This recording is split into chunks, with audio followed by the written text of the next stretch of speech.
I had a question, sir, since we were talking of the secular form of ethics. Ethics can only be introduced in schools and can be given in a concrete form if there is no ambiguity in ethics. No. Ethics can be introduced in schools and colleges if there is no ambiguity, if it should be crystal clear that this is what ethics is all about. So, sir, I am a student of science. I want a definition.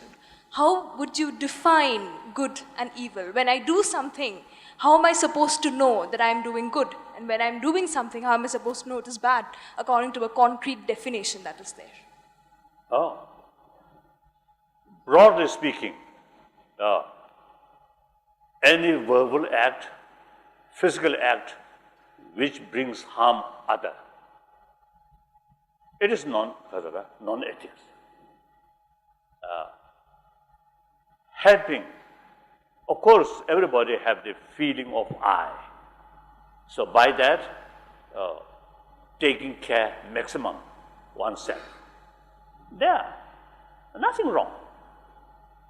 But problem is, due to short-sighted and too much greed or too much negative emotion, then in order to bring some benefit to oneself for temporarily, don't care about long-term harm to oneself and doing something wrong. Now, for example, cheating, stealing, corruption, any injustice sort of work, that's unethical.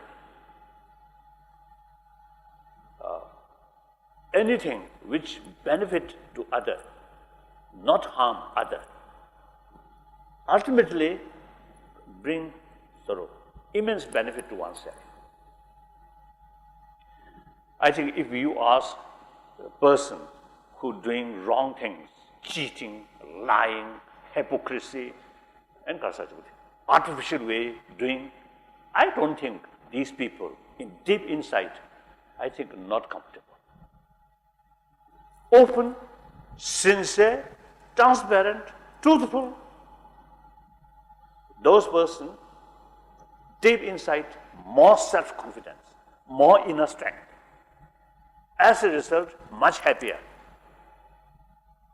So for one's own sort of benefit, the certain act really bring inner strength. That's moral ethics, broadly speaking. I think biological factor, animal. I notice some of my pets, cats, and dogs. Nowadays, only one cat. When I they treat them with sincere motivation, they appreciate. When a little cheating, giving some food, but some other motivation, sometimes they know.